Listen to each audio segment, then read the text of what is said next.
let's start with the timeline in the overview and see where we are currently in the process. So I think what's quite important here is that for you that do not know how decisions on legislation are made, it is packaging waste regulation falls under what we call ordinary legislative procedure. So European Commission makes the proposal. And that proposal was released last year in the fall. And then it is subject to amendment by two co-legislators who discuss it in parallel, the Council of the European Union and the European Parliament. And then they reach a compromise solution under what we call trilogues, where you have the Commission, in this case it would be DG Envy, and the Commissioner Sinkevičius and the Vice President that is responsible for that. It used to be Timmermans, but I think it's Mr. Högstra now. Anyway, details.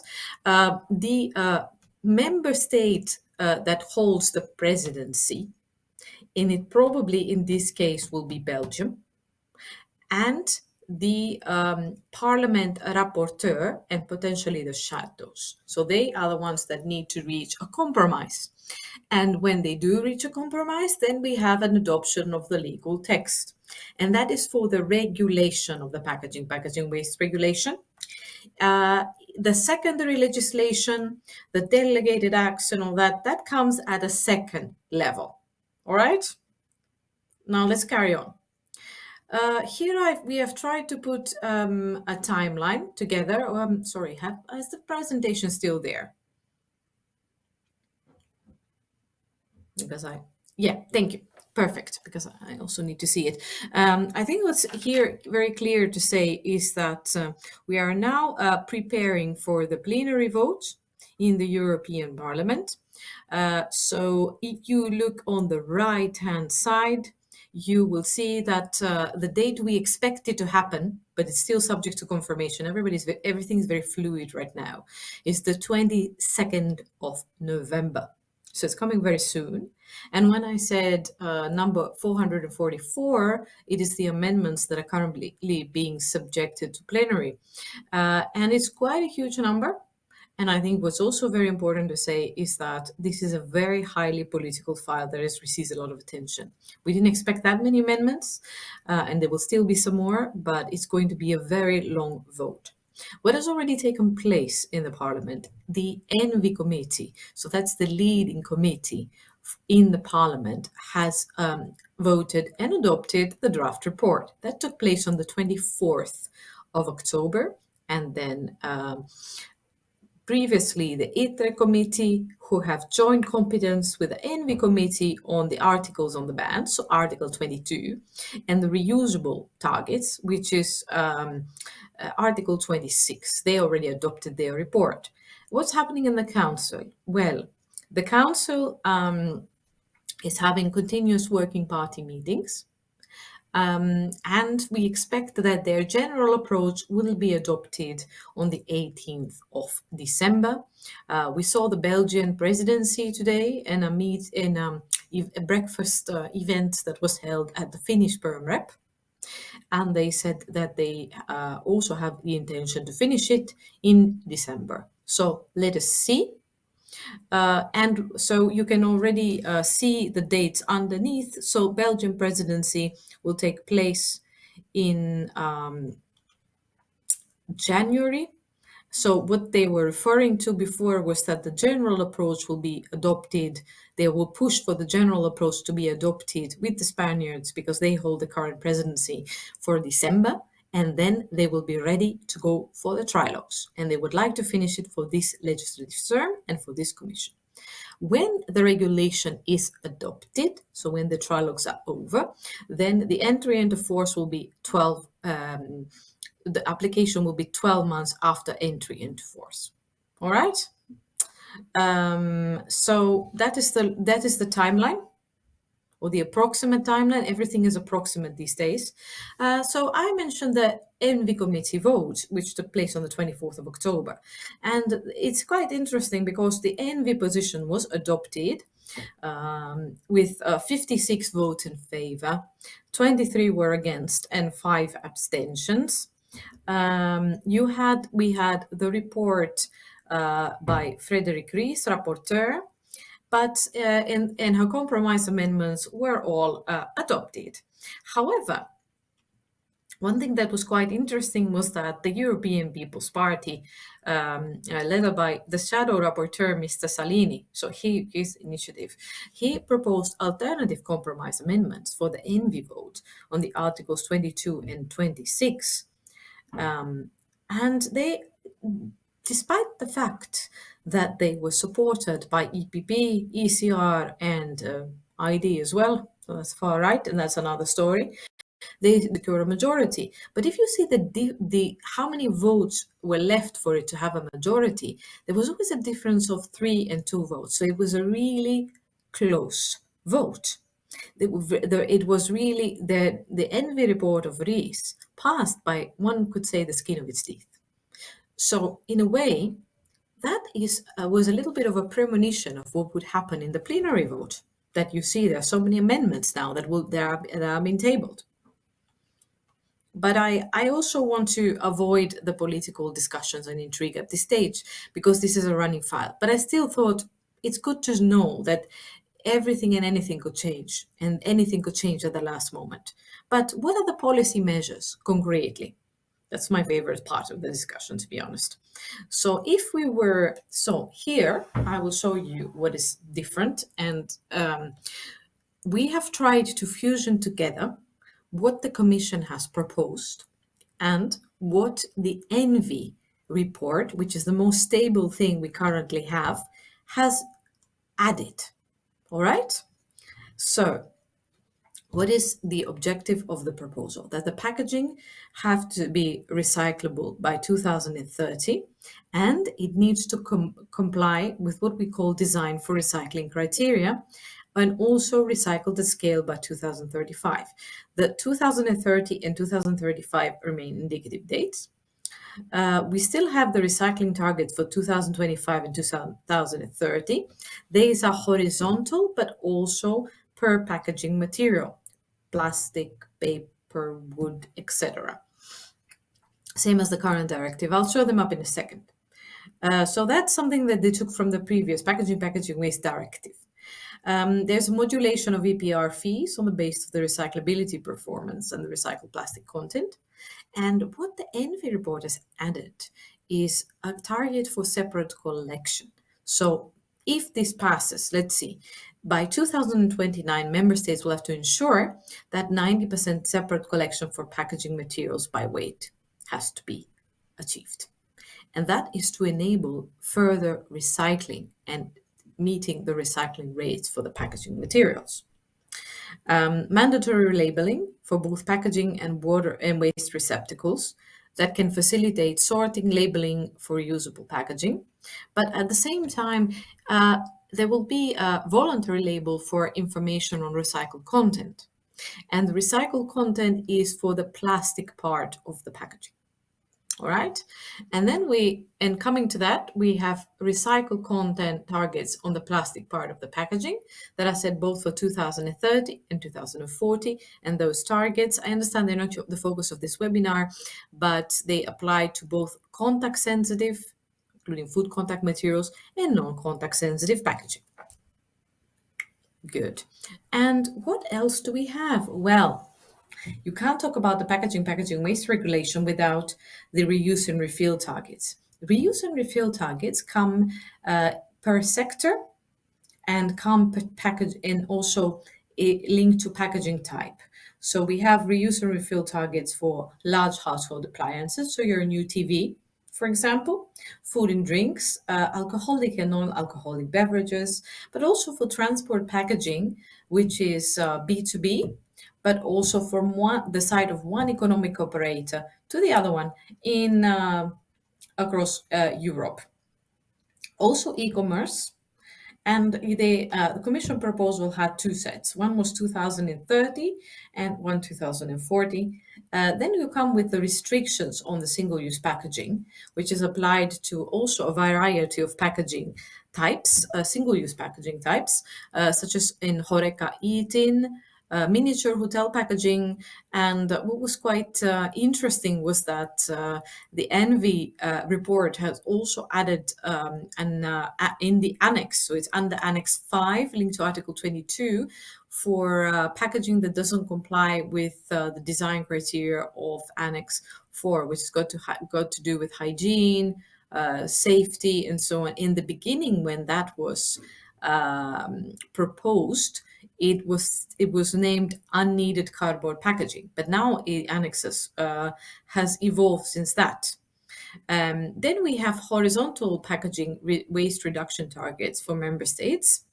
And that has actually been subject to an amendment by the Greens for the plastic packaging waste reduction target, which you will see below, which is for 2030. So it is 10%, according to the amendment of the Greens that was voted in the Envy report and passed, for 2035, and 15% for 2040.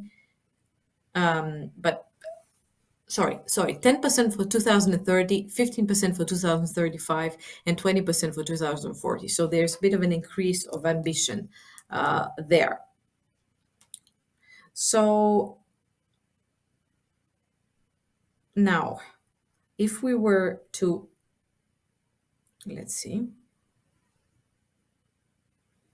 Okay, so let's go a little bit more into packaging recyclability, because I understood that's something you were interested in. Right, so according to the Commission proposal, packaging has to be recyclable by 2030, but it needs to comply with two requirements. And one is to comply with design for recycling criteria. And the second one is that the design for recycling criteria will be in the delegated acts by 2027. That is an indicative date. And it's linked to performance grades. So the packaging will be attributed according to its recycling performance to a performance grade that ranges from A to E.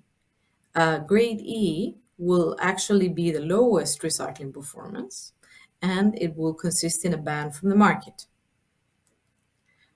Then we have the other thing, the other condition, which is it has to be recycled at scale. What does that mean? That the packaging will actually have to be collected, sorted, and recycled with state-of-the-art infrastructure and processes. So existing recycling infrastructure and processes. And for that, there will be a recycled at scale methodology that will be also in the delegated acts, and that will have to be ready, indicative date once again, of 2032. But these dates are subject to when the regulation proposal is adopted. All right, so I talked about the grades and I mentioned A to E. What do they concretely look like? Well, this is the Commission proposal. So it would be a score of compliance with the design for recycling criteria of a unit of packaging. Grade A is the best grade, which is 95%. Anything less than 70% would be banned from the market, right? And how does it look like in terms of, you have the Commission proposal, which is for 2030. And then you have the Envy report, which is banned from the market after 2035. So you have another 5 years. All right, good. Now we go into a little bit more about what the performance grades are. I could go into a lot of details, but I'm very conscious of the time. I think what's really important to say is that the DFR criteria will contain a methodology that will then be linked to the scores A to E. In the current discussions in the council, those scores are also being subject to discussion and they'll also be modified. But what is very important is that only packaging that will meet the scoring grades A to D will be able to be placed on on the market. But there is an exemption that one must not forget, which is for innovative packaging, which will be for 5 years. Because if you have new packaging design, you need, and there are investments in place, you need a predictable legislative framework in order for those investments to fructify. And also for pharmaceutical and medical devices. Other than that, there will be EPR fees that will be calculated based on the performance grades HD. All right, good. Now let's go to my favorite part, which is the reuse targets. And you've probably all heard about those. So like I mentioned before, we have reuse targets that are for different product categories. And they have been subject to a lot of scrutiny. Actually, the majority of the amendments that were actually put in the parliament were focusing on the reuse targets. Why? Because they're game changing. No other proposal, or at least packaging waste directive before, didn't have reuse targets.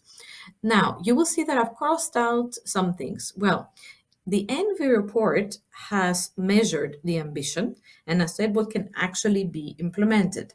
And you can see that some reuse targets, such as for takeaway food, have been deleted. At the same time, some reuse targets have been amended. The example is for non-alcoholic beverages. But what is quite interesting is that for large household appliances that are made available on the market for the first time, you remember when I said your new TV? That's what I was talking about. You can see that the 90% target has been reduced to 50%. And then 2040 is becoming more of an indicative target. Then we come to the real devil, which is the transport packaging. Do you remember when I said transport packaging B2B? So you have two types of reuse targets. One is for transport packaging that is between different sites of which the economic operator performs the activity. So let's say an economic operator transports their products from Belgium to Finland. Those actually were interesting in a way that it said 100% in the Commission proposal as of entry into force. Now it has been changed to 95%. What is interesting, though, also is that there's an exemption, and that is for cardboard. For transport packaging that delivers goods from one economic operator to another economic operator within the same member state, it has also been changed. It was 100% as of entry into force, but now it is 95%. Cardboard exemption also remains in the ENVI report. What is a little bit tricky is that the current council and presidency compromise text has deleted it. These transport packaging targets are not to be ignored, because it's not just about the producers of cardboard packaging, and it's not just about the boxes, it's about all the transport packaging that is used, be it the pallets, be it the wrappings, and so on. And can those really be replaced overnight with reusable options? Right. Yes. So this is what I was trying to explain to you before, but I will carry on because I'm a little bit conscious of time. We could have 100 webinars on this. And then we come to Article 22, which is the restrictions on the use of single-use packaging. And I think what is quite interesting here is is the annex and how it has evolved in the ENVI report. So for the single-use plastic, so it applies to single-use plastic packaging, composite packaging, but then it's a question of a definition. What is composite packaging? And other single-use packaging. The ENVI report has amended it, and they have said that the list of products has to be actually established by EFSA, because they have the expertise on the food safety and the hygiene, and no later than 6 months after entry into force of this regulation. So you see that there will be more need for more expertise. Then we have the single-use, then we have the part 3. I will go a little bit faster now. This is the one I was referring to when it came to the boxes of toothpaste and creams. So the way it has now been amended by ENVI, and it was a new addition, so it was not before in the Commission proposal, has got to do with secondary packaging that is unnecessary, define unnecessary packaging for me, please, but also does not comply with the performance criteria in Annex 4. So safety, it's also a question of packaging design, and it's not about recyclability here. I think the focus has shifted from any unnecessary packaging, and cardboard packaging especially, which was the initial proposal, to cosmetics, with an exemption for perfumes. These are off we go. So we have the recycling targets. They're same as in the current directive. And just for a reminder, 75% for paper and cardboard. And by 2030, it would be 85%. And then you can see the others for plastic, ferrous materials, aluminium, glass. All right. This is what we could get as a snippet of what the ITRE committee has done, because they have also submitted amendments to the plenary. They have added, I think what I would like to highlight is that they have added the cardboard exemption for the reuse target on large household appliances. And there is also an exemption from the reuse targets for transport packaging when the collection rate of the packaging material reaches 85%. All right? This is an update on the council. I think the most important thing to say is that the council is going behind the European Parliament. They're not as fast. But the most important thing to say here is that the Spanish presidency has made a proposal on the recyclability assessment. They have revised the performance grades, and they have produced a decision tree for DFR and recyclability at scale assessment. All right. Still very fluid discussions, but what is a little bit worrying for us, speaking with my SEPI hat on, is that they've removed the cardboard exemption for transport packaging, because they feel that at the moment it is a little bit of a preferential treatment of cardboard packaging, and they're not sure if it is actually recycled.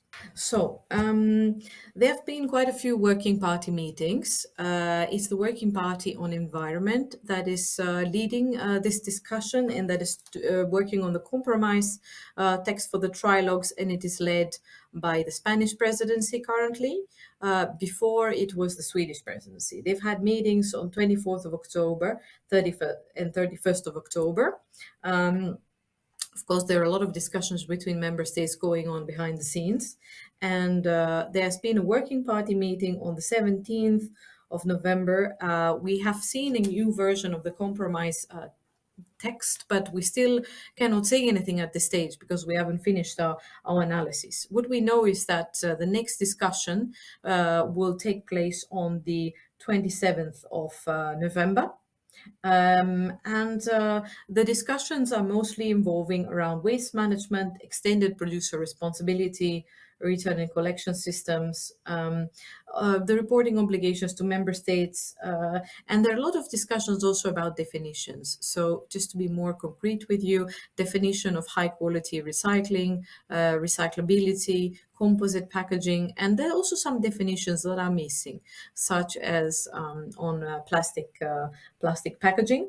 The Spanish presidency is working hard on a proposal, and I also mentioned the recyclability assessment. So let's go into a little bit more detail with regards to that. So let's see. So we have, if we were to go take a little deep dive, I mentioned Annex. So the recyclability performance grades are in Annex 2. Now, what they have added, and this is where the decision tree reference comes in handy. You have the recyclability performance grades A to E, and they have been complemented by thresholds for recycling at scale for a combined recyclability assessment. And at the same time, you have higher thresholds for paper packaging for recycling at scale and lower for other materials like plastics. Annex 5 is linked to Article 22, which is on the restrictions on the use of single-use packaging. So just for clarification also, because Hannah mentioned the Single-Use Plastic Directive, it is also linked, it's an aftermath of the Single-Use Plastic Directive and taking it further. So the rows 2 and 3 are being updated. So will apply for all single-use packaging that is used for pre-packed and unprocessed food and vegetables under 1.5 kilos. And at the same time, it will exempt packets and wrappers made from other single-use flexible material other than plastics. So with always the definition of plastic as in the single-use plastic directive. The reuse targets have also been revised when it comes to the large household appliances. Uh, yeah, this is interesting because you have a twofold change. One is that the target is lower, so 10% 2030, but at the same time, a wording has been added which is at least. That could cause a fragmentation because it kind of could give the possibility for a member state to have a higher target. But at the same time, if this is but it also contradicts the principle of a regulation where you have the same measures in all of the EU. So it is actually quite confusing. No cardboard exemption. So in the ITRE amendments, there was an exemption for cardboard for large household appliances. Here, there is no cardboard exemption. At the same time, the targets for hot and cold beverages, do you remember that in the end of your report, some were deleted? Well, they are actually retained and they are reduced. So 10% and 40%, but they also add at least again. At the same time, they broaden the scope of the reuse targets when it comes to transport packaging to include sales packaging used for transportation. In our understanding, sales packaging and transportation packaging have different functions and should not be confused. But the understanding is a little bit different, seems to be a little bit different in the council, and the cardboard exemptions are deleted for the reuse targets for transport packaging. So between the sites of one economic operator to another in the EU, and between two economic operators in the same member state. And what they propose instead is lower targets for intra-business transport. So 25% and 50%. It's different from the 100%. Other than that, it also allows the flexibility for member states to introduce higher use targets on economic operators at national level for food and drink and HoReCa takeaway, if the SUPD dictates so. And also in order to reach the waste reduction targets in Article 38, the Belgian presidency has also said that it is also a priority for them that they would like to also retain the existing measures on the SUPD and not compromise them with the revision of the packaging waste regulation. Right. Now we come to something a little bit more related to the substances in the packaging. It was also in the ENVI report. So they are focusing on they are asking the Commission in the current draft to prepare, with the assistance of ECHA, a report on the presence of substances of concern in packaging, and if that can hinder or affect reuse or recycling. And if needed, new restrictions can be adopted. And the Commission can also introduce restrictions as part of the design for recycling criteria. I didn't talk about this under the Commission proposal under my presentation, but what I can tell you is that they are mostly focusing on substances, and that's what the ENVI report and Mrs. Rees is focused on quite a lot, which is PFAS and BPA. And as the revision of REACH has been delayed, they are considering that maybe as these substances could be present in packaging, they would also like to ensure that they are regulated somewhere, even before REACH comes. Is it the right regulation? In my opinion, not really, but this is the current state of the situation. I could talk about PFAS restrictions all day, but it is something that has been in the cards for quite a long time, and I believe that industry has also been prepared for that, for intentionally added PFAS. The way the text has been phrased in the ENVI committee is that they focus only on banning intentionally added PFAS. All right. Recycle content targets are they still haven't defined what is the plastic part of the packaging, but nor has the Envy report. But still, there was an exemption for inks, adhesives, paints, varnishes, lacquers, and that was something that is an aftermath of the Single-Use Plastic Directive, because in the plastic definition there was an exemption for those categories. Of course, it would be great if it was also for linings or coatings, but so far we do not see that. Nor do we see a definition of what is plastic packaging, neither in the Envy report, neither in the Council. It was not also in the Commission proposal, but it is something that has come from the ETRE report. I will have to check what amendments have been tabled, but I think there was one on what is a definition of plastic packaging. It would be on a packaging that is wholly or partially made from plastic. Definitions are very key. Although there is no definition of plastic packaging, there is a definition on composite packaging, which is also a definition that is in the ENVI report. However, composite packaging without a threshold in terms of what is the major material and the other materials, what is the percentage of the weight of the packaging, can create confusion, and you need legislative clarity in order to implement the legislation, especially for Annex 5, where they refer to composite packaging. How can you implement it if you don't know what it is? Other than that, there is a definition of high quality recycling that was added by Mrs. Rees in her first report, and it has continued. And it is also the case in the Council text.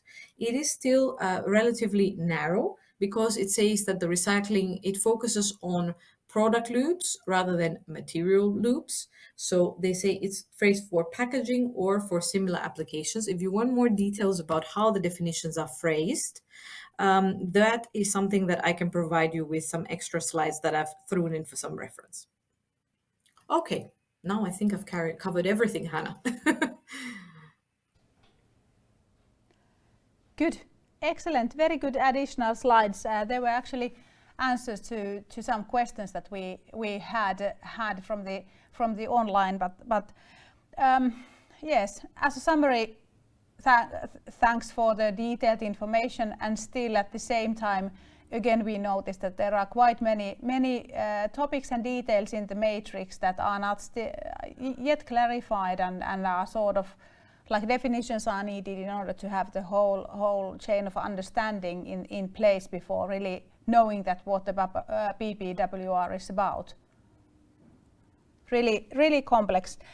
Hey, we have some time for the questions, and we actually have quite many of them, and we have received them from online as well. But you were just in the additional slides, you were talking about the definition of high quality recycling, and you also said that it's now introduced or taken also to the Council text, and referring to product loops rather, and aiming to have similar applications after recycling. What does it, to really again go through the basics, so what are really now what we know of high quality recycling? What is known for sure, and what are now the open questions in that? Okay. First of all, I would like to say that when it was introduced almost at the same time in the compromise text of the Council, and it was also mentioned in Frederick Ries's report. It was something that the European Commission had not previously covered in their proposal. So it's a new addition coming from the Parliament, and then it was kind of taken also to the Council. So the way the definition is phrased, it says that the materials need to be recycled. The packaging needs to be recycled and used in the same way or for a similar application. Of course, some person that is an expert in recycling will tell me that means everything and nothing. Yes, but you have to think about what the same way means. Does it mean packaging to packaging? And if it's for a similar application, what is a similar application to packaging? So For paper for recycling, this doesn't really make sense because paper for recycling can be directed to other types of paper other than packaging.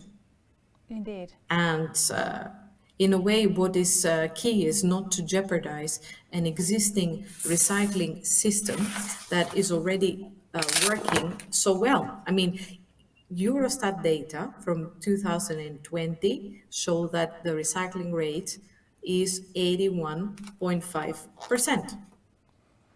Yes, exactly. The viable system is in place and the fibers are really directed to the best uses after they have been recycled. So it is really a well-functioning system and already above the targets set by the regulation, and still industry has set ambitious targets to further improve the development internally.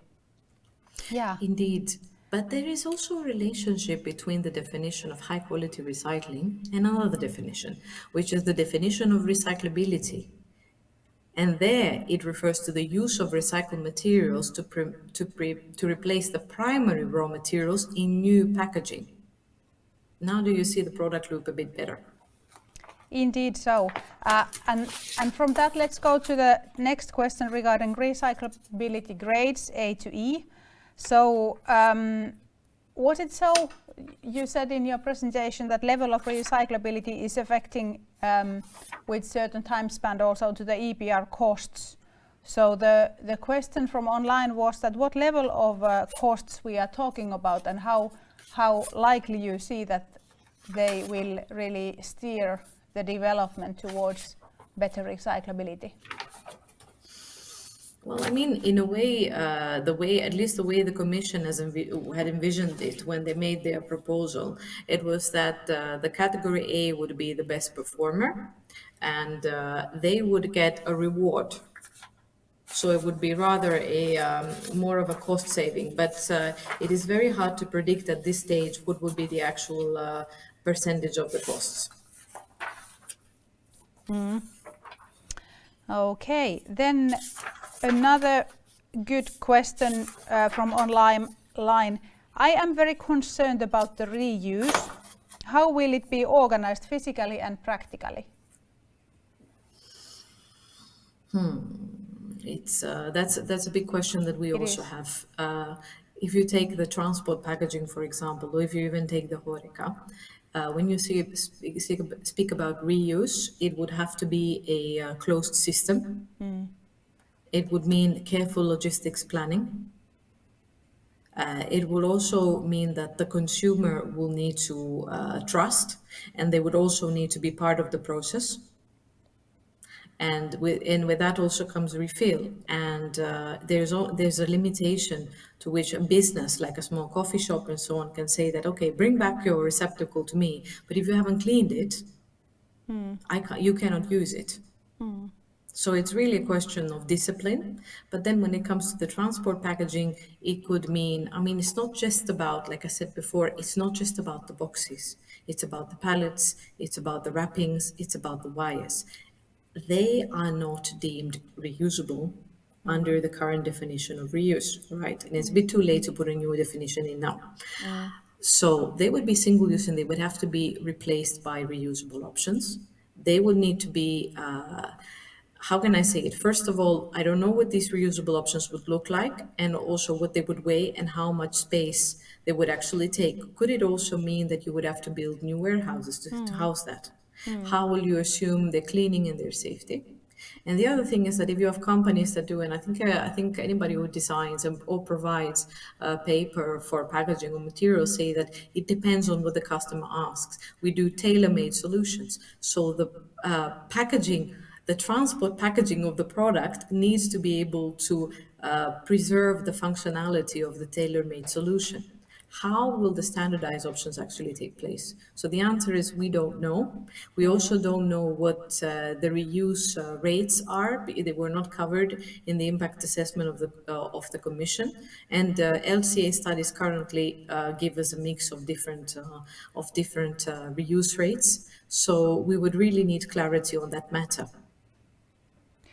Yes, it's been interesting to see how the total environmental and also economic impacts have been evaluated and what would it require from the systemic development really to be in place. And exactly as you said, that if you need to reserve more space to really put a storage to the reusable packaging materials, how then that would impact on the total environmental impacts and so forth. So very, very tricky and systemic and questions with direct and indirect consequences. Then another question from reuse regarding reuse. The takeaway segment's reusable target has been amended, or will it stay? Well, that's it. When they say will it stay, do they actually mean that is this the final word? Yes, I suppose that the question is about the amendment made to the takeaway segments reusability targets, which were now sort of taken away from the list, right? Yes. So Well, I mean, it was in the Envy report. I'm just looking. I'm going back to my slides on this one. Well, look, this has gone through in the Envy report, and our understanding is that the Envy report has been tabled for plenary. So Okay. that deletion maintains. The question is now for plenary if other MEPs, such as the Greens, have brought them back in an amendment. We will have to see what the voting results are. So everything and nothing is decided at this stage. Still a very fluid process, and the same thing applies for the council. Okay. Good. Then a new question came, the design for recyclability. The criteria, is it related to plastics only or other sustainable materials? Or is it related to plastics only or other materials too? No, it's not just for plastics. It's the recycled content targets that are for the plastic part of the packaging. Very It's good. for all packaging. Yes, and it is obviously so that the PPWR is aiming to be material neutral in a way that it wouldn't be favoring any material, so it's not directly making a change to reduce plastics, it's just like enhancing the circularity, so that's something which is good to recognize. Yes, that was the ambition of the European Commission. But however, let's also take another critical eye on that one because the proposal has reuse targets and it has restrictions of bans on single-use certain types of single-use packaging. The idea of the ban is to replace it with a reusable option. Many of these reusable options will actually be plastic. So Indeed. even if the initial ambition was for the regulation to be material neutral, in a way, I wonder if it will actually fulfill that because many of these reusable options will be made from plastic. So it could have the opposite result that you have more plastic reusable options in the market, and there is currently no guarantee that they will be recycled in practice. I won't even talk about recyclable or not. Yeah, indeed, indeed. Then we have still one question about the Annex 5. We have discussed quite a lot about the row 2, which was about the ban of packaging for vegetables and fruits in less than 1.5 kilos. Would you repeat what you said? That was it so that there were certain materials that were to be banned in Envy's opinion, but then monomaterial papers would be favored, or how was it? How was the situation with this row 2? Row 2, that's for the fruit and vegetables, right? Yeah. Okay. So the way it's been currently phrased with the Envy text is that they have covered single-use plastic packaging, single-use composite packaging for fresh fruit and vegetables, but they have deleted other single-use packaging. So if you were to have a packaging that is monomaterial, that is not plastic, it would not be covered under this restriction, if I'm not mistaken. They have also made an amendment, but that's again, that's Envy report, huh? So we still have to see what happens at the end. Just, I guess, they talk about single-use packaging of less than 1 kilo. So they've made it a little bit more stringent. Well, actually, I don't know. I don't think stringent is the right word, but they've made it for fewer amounts. Fresh fruit and vegetables. They talk about unless there is a demonstrated need to avoid water loss. They also make a reference to greening. We are not sure exactly what that means yet. It's a lot of details, and we're still going through it. And they also make an exemption for products that are subject to protected destination of origin, protected geographical indications under union legislation. So that's the link with agricultural sector.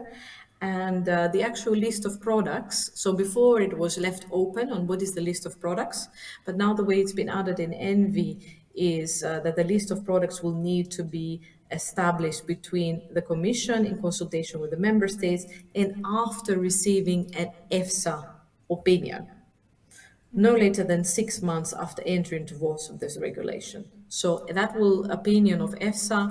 This is the kind of link with food waste and hygiene. It will take into account the risks of the actual vegetables spoiling, food waste, and when these products are sold in bulk.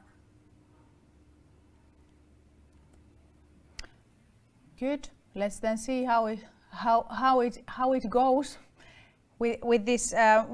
Yes, and I think that we at Paptic are of course interested in this because, and also about the little addition of greening, because it's related, for example, to potatoes. They may become green if there is too much light going through the packaging. So in that sense, we also are happy to offer a solution that prevents greening.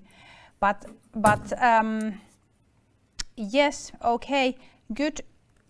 I still would like to ask a question about the upcoming time span. We now know that we are a bit late from the original schedule of the BBWR, and then the trilogue phase is starting a bit late, isn't it so? So there was a delay, yes. Yeah, so the trilogue is taking place now in the first quarter of 2024. How do you estimate that we are having the election in early June?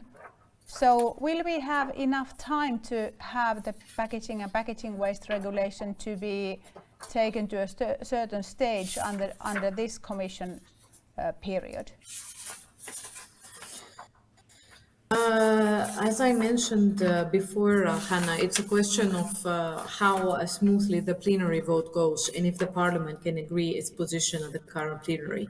Now we are in a situation where we have over 444 amendments tabled for plenary, which is a little bit groundbreaking and a little bit alarming at the same time. We will have to. The plenary vote has been scheduled for the 22nd of, at least that's the sources that we have, of November, but there could be a delay in that.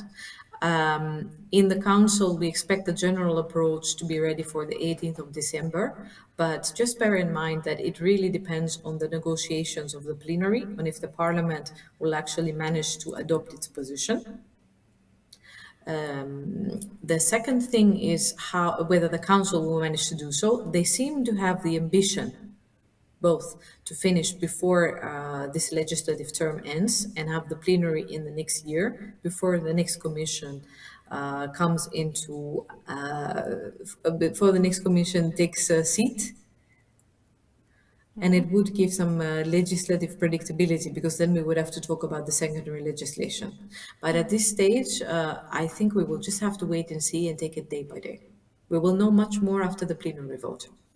Okay, then we will be wiser then.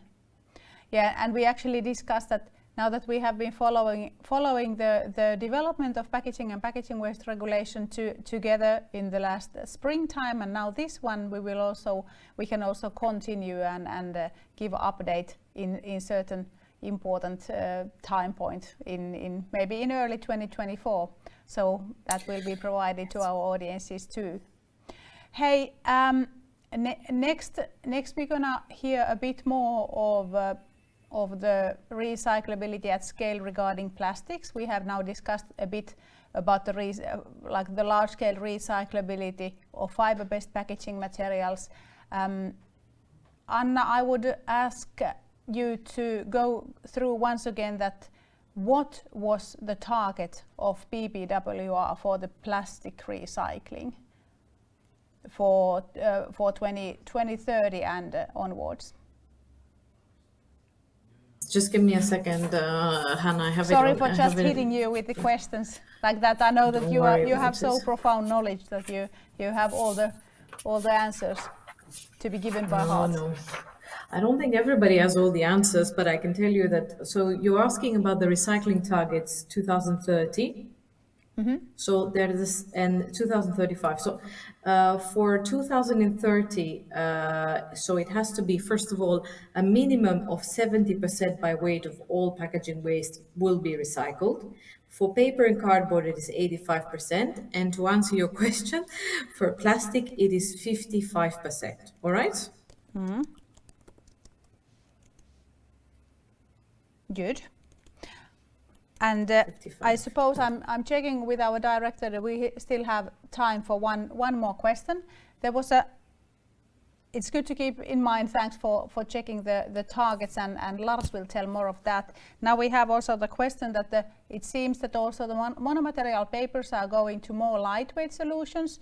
And do you see that there are any sort of hinders for their recyclability, for example, what comes to functionality such as use of barriers and that how do you see the barriers are, how are they related to recyclability of lightweight paper and other fiber-based packaging materials? Are there some criteria that we should be aware of regarding ensuring recyclability of them? Well, I think I think in SEPI we have the design for recycling criteria and design for recycling guidelines. I think it's a question of also the definition. So, what is the definition of composite packaging? Because that is a unit of packaging that is defined as made of two or more different materials. And the current text proposal for Parliament and Council does not include a threshold. So one thing is about the adhesives, which is also plastic, but at the same time, the question is for coatings and linings, can you, to what extent can you separate a lining from the paper, and how can you recycle it in a recycling mill? And I think that's also what Forever Green is touching on it. But at the same time, how if whether the actual coding needs to be recycled as well in the mill. But I think what is kind of important is that when the ban refers to composite packaging in Annex 5, it doesn't take into consideration what is the percentage of the material vis-a-vis the total mass of the packaging unit. And that is something that is still missing, and that's what I was referring to on legislative predictability. Now, on the packaging design and moving on more lightweight materials, it's something, it's a little bit hard for me to comment on, because it's a question of, I mean, a coating and a lining, like I mentioned before, is something that is for barrier and for functionality. But of course, innovation will move forward where you need to use a plastic coating and a lining. And if that is classified as innovative packaging, then you have another 5 years to meet the, if I'm not mistaken, the recyclability requirements. Thank you, Anna. You really took us nicely to the jungle and made our way through it, and also showed that there are quite many other regulative packages that also are sort of like building a basis for this and also are related to this. So a lot of work is being done, but also the work continues. In this stage, Anna, I warmly thank you. Thank you. And of course, the devil is in the detail. And if there are any more detailed questions, I think we will do our best to answer them. And please don't forget the podcast, everybody. It was very interesting. Good reminder. The podcast is still there on Paptic's website, and you can check what we have discussed with Anna about the packaging and packaging waste regulation there. Good. Thanks to Anna